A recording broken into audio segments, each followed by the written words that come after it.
Hi guys, good morning all of you.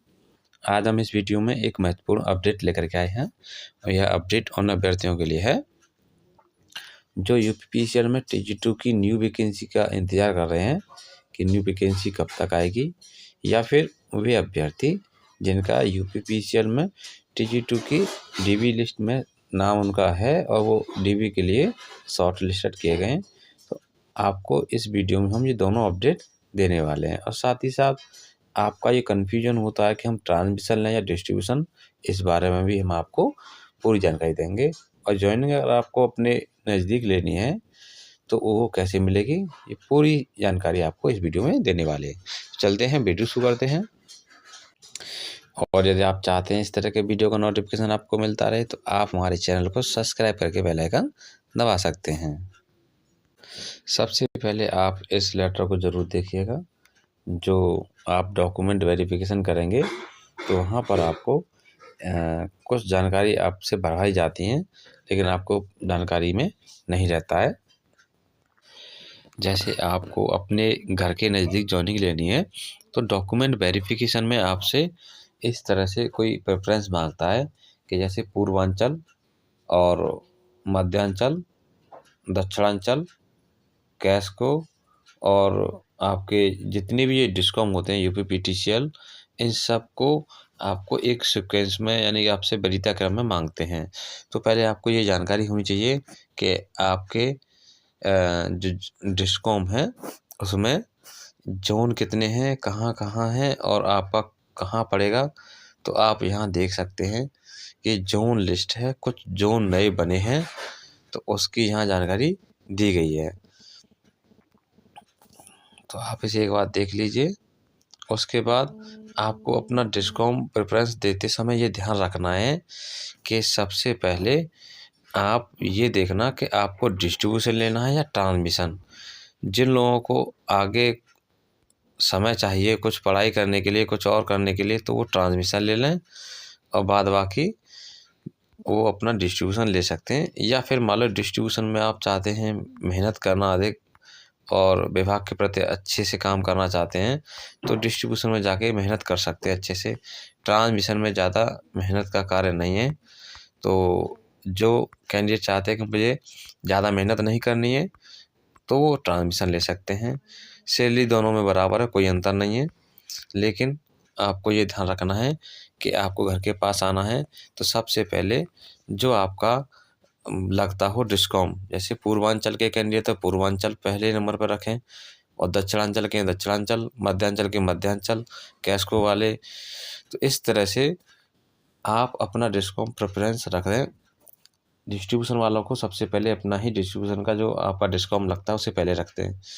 और यदि आप ट्रांसमिशन लेना चाहते हैं पहले तो फिर आपको सबसे पहले नंबर पे यूपीपीसीएल रखना पड़ेगा। ये पूरी यूपी में फैला हुआ है डिस्कॉम।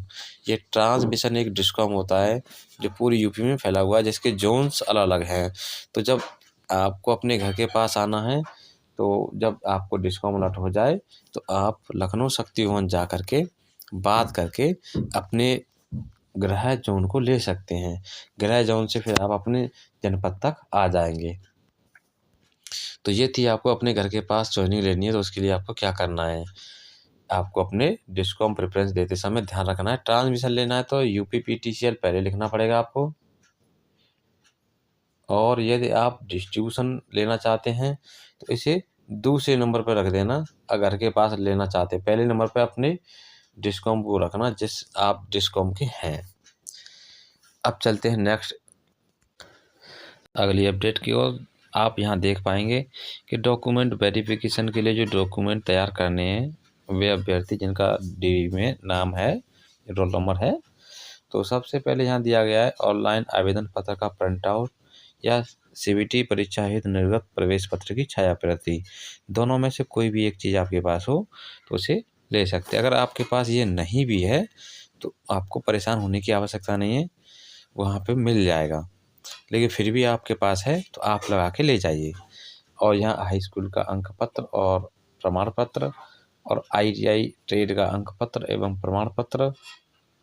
सबसे पहले यहाँ काफ़ी बच्चों का कमेंट आता है कि हमें जाति प्रमाण पत्र कब का होना चाहिए। तो यहाँ साफ साफ लिख रखा है 31 मार्च 2022 के बाद का होना चाहिए आपका जाति प्रमाण पत्र। आर्थिक रूप से कमज़ोर श्रेणी में आते हैं EWS वाले, उनका जो प्रमाण पत्र होगा EWS का वो 31 मार्च 2022 के बाद का होना चाहिए। और आरक्षित वर्ग हेतु जो निवास प्रमाण पत्र की मांग की गई है 31 मार्च 2019 तक का मान्य रहेगा, नहीं उसके बाद उससे बाद का होना चाहिए, उससे पुराना है तो नहीं चलेगा। और दूसरी बात यहाँ पर अगर आप भूतपूर्व सैनिक हैं तो आपको अपना प्रमाण पत्र लगाना होगा। यहाँ आप पूरी देख सकते हैं जो जो चीज़ आपसे पूछी गई है वो सब आपको लेके जानी है।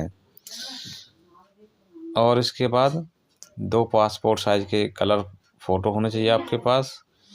अप्रेंटिस एक्ट में आपने कोई सर्टिफिकेट उसमें टिक किया तो वो भी लेके जाना है। आधार कार्ड, विधिमान फ़ोटो युक्त पहचान पत्र, कोई भी एक अन्य कोई प्रमाण पत्र जो विज्ञापन में आपने लगाया हो और जिसकी आवश्यकता पड़े।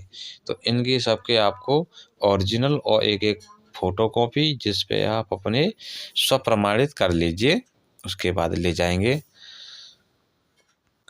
लेकिन यहाँ उन अभ्यर्थियों को हम ज़रूर बोलेंगे जो डॉक्यूमेंट वेरिफिकेशन में शामिल होना चाह रहे हैं लेकिन ये वो कहीं जॉब कर रहे हैं पहले से, या फिर उनका काफ़ी बच्चों का ऐसा कमेंट था कि सर हम इस जॉब को ज्वाइन करें या लेखपाल वाली को। तो जिनका लेखपाल वाली में सुनिश्चित है तो वो यहाँ पे डॉक्यूमेंट वेरिफिकेशन में शामिल ना हों, क्योंकि कुछ कैंडिडेट ऐसे होते हैं कि डॉक्यूमेंट वेरिफिकेशन में चले जाएंगे लेकिन बाद में फिर वो डिसाइड करते हैं कि हमें जाना है ज्वाइनिंग के लिए या नहीं जाना है। लेकिन आप अगर ये गलती करते हैं तो ये मान के चलिए कि आपकी सीट खराब हो जाएगी। यहाँ UPPCL वेटिंग लिस्ट नहीं डालता है। एक बार डॉक्यूमेंट वेरिफिकेशन फाइनल होने के बाद जो बच्चे सेलेक्ट कर लिए जाते हैं केवल उन्हीं को वो जॉब देते हैं। अगर उनमें से कोई नहीं आते हैं तो वो सीट वेकेंट रह जाती है। उसके बाद कोई ये वेटिंग लिस्ट नहीं डालते हैं।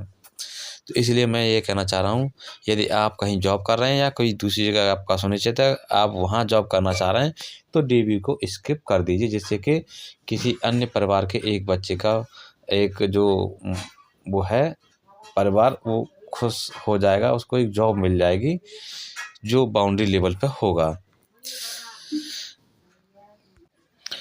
और वे अभ्यर्थी जो वेट कर रहे हैं कि हम कट ऑफ पर वीडियो बनाएं, तो देखिए कुछ डाटा हमने इकट्ठा कर लिया है, अभी उस पर हम एनालिसिस कर रहे हैं। 1-2 रोज में जैसे ही वो कंप्लीट हो जाएगा तो हम आपके सामने कट ऑफ को वीडियो लेके आएंगे कि आपका कट ऑफ कितना जाएगा, और हमारा कट ऑफ पहले की तरह सही निकलेगा। और वे अभ्यर्थी जो इंतज़ार कर रहे हैं कि नई भर्ती कब तक आनी है, तो मैंने आपको पिछली वीडियो में बताया था कि UPPCL TG2 की भर्ती आने में थोड़ा समय लग सकता है, लेकिन आपकी उत्पादन निगम में TG2 की वैकेंसी के लिए विद्युत सेवा आयोग में अध्यासन फाइल आ गई है। अब उस पर कब से काम होगा, जैसे ही कोई अपडेट मिलेगी तो हम आपको बता देंगे। लेकिन फ़िलहाल ये है कि आपके UPRVNL TG2 की वैकेंसी आएगी ज़रूर। तो जो बच्चे हिरास हो रहे हैं, जिनका नंबर नहीं आया है, तो उनके लिए मैं यही कहूँगा कि वो अपनी तैयारी में लगे रहें। हो सकता है इस बार जो वैकेंसी आए कि उत्पादन निगम और UPPCL डिस्ट्रीब्यूशन और UPPCL ट्रांसमिशन तीनों को कंबाइंड करके वैकेंसी आए, ऐसा भी हो सकता है, क्योंकि इसके लिए विद्युत सेवा आयोग ने अपना एक डिमांड लेटर भेजा था विभाग को। तो ये थी आज की अपडेट, और आपको वीडियो अच्छा लगा हो तो लाइक करें, शेयर करें,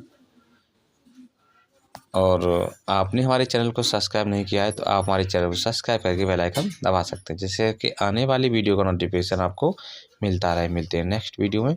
thanks for watching this video.